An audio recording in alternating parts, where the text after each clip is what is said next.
is there one team that you think got a lot better from the draft?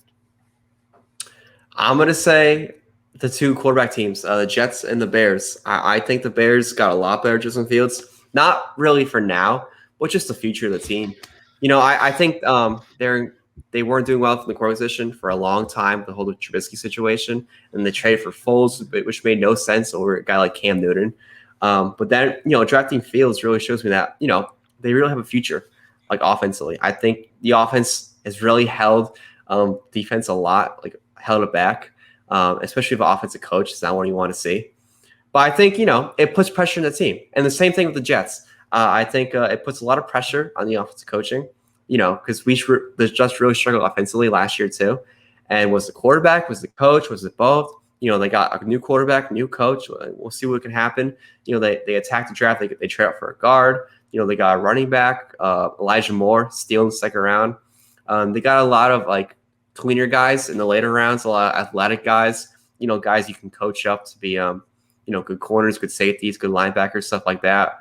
I remember actually, I was watching, they got 2 undrafted free agents from Rutgers, a safety and a tackle. The tackle was pretty good. They got 2 tackles in the late round, or they got 1 tackle late round, 1 tackle undrafted free agent. And they're both athletic profiles, high side guys. Yeah. So I think the Jets and the Bears. Jason? Jets, man. I mean, I'm going to keep talking about it, honestly. When you get Elijah Vera Tucker, you get, my guy Michael Carter, then you get Elijah Moore. So the way that their roster constructing right now is amazing, right? You already drafted Denzel Mims. You get Corey Davis. Those are your 2 outside guys. Elijah Moore is going to profile right in the slot. We all love Jamison Crowder. He's definitely underrated, but I think, now his time is done here. So now he'll move on and he'll make some team happy. Absolutely. That's a team that maybe the 49ers should maybe watch for real quick, like just in case when, if the Jets, cut somebody, then all of a sudden you could bring him in. I've campaigned for Golden Tate and D.D. Westbrook, but I will campaign for Jamison Crowder harder than all 3 of those guys, honestly, when it comes to that. But honestly, offensively, you've beefed up the line. Mekhi Becton's already a stud. You've already got your quarterback of the future. Like I said, process over results. Everything that they've done in this draft has been fit, has been calculated. They're doing all the right things, stepping in the right direction. If you guys win 7 games next year, right? That means you'll be 7-10. It's still a step in the right direction. It's right? An improvement, and all we can ask for is improvement.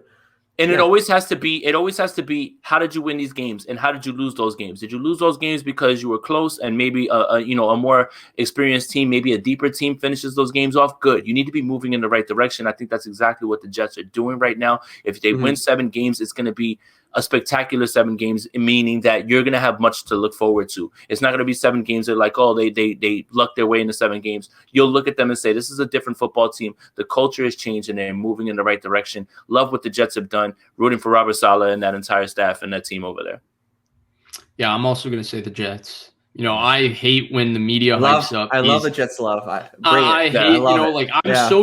was so skeptical of Joe Douglas, and we'll still have to see these picks pan out. So who knows? It's always dumb to do these things after the draft, but this is what we have to do, so we do it. But we'll see. But I'm always skeptical, like guys that the media, because they're close with guys in the media, like Joe Douglas is super close with Daniel Jeremiah. So NFL Network is always pro Joe Douglas and all of that. And Chris Ballard is super in with a lot of the media people. So we always talk about Chris Ballard and how he's the greatest GM ever and all of that. When there's people like Andrew Barry and Tom Telesco and Rick Spielman who have been drafted, especially Telesco and Rick Spielman, in my opinion, who've been drafting excellently for like 4 or 5 years, and we just don't talk about them because they're just not tight with people in the media. So I'm always a little skeptical. And then I'm extra skeptical when it comes to New York or NFC East teams, because whatever they do always gets talked about. It either gets made as the greatest moves ever or it gets made as the worst move ever. It's always very polarizing with the reaction and all of that. But I actually thought the Jets were super smart. I thought everything they did, it looks like we lost Jason there, but yeah. I thought everything they did was really intelligent. I thought it made sense. I thought they picked a lot of, obviously we think they're really good players. That's why we're excited about them. But yeah, I thought everything they did makes sense. I'm just really excited to see how it turns out. But in terms of what the Jets did, welcome back, Jason.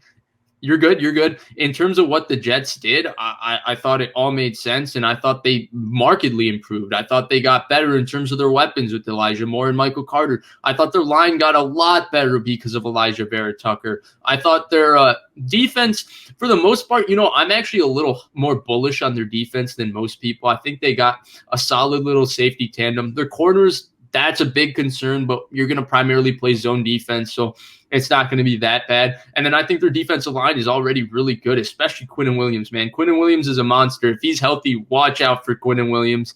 And, I'm actually high on Jared Davis to the Jets. That's all I'll say.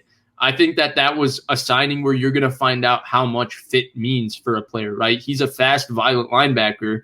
If you put him in a scheme like Robert Saleh's, that all you're really asking your linebackers do is just play fast. Your fits are simple. It's not like, hey, you have to, if the tight end does this, you have to robot him. You have to do this, you have to do that. And the Saban cover 7 stuff and the Patriots defense stuff, which requires a linebacker to think a lot. But Jared Davis, when he came out of college, is just fast and violent. And that's what I expect him to be on the Jets. So I actually think they actually have a decent enough talent. I'm not saying they're going to be good, but I think, like Jason said, 7 wins is a really, really positive step. And I think they have the team to do that.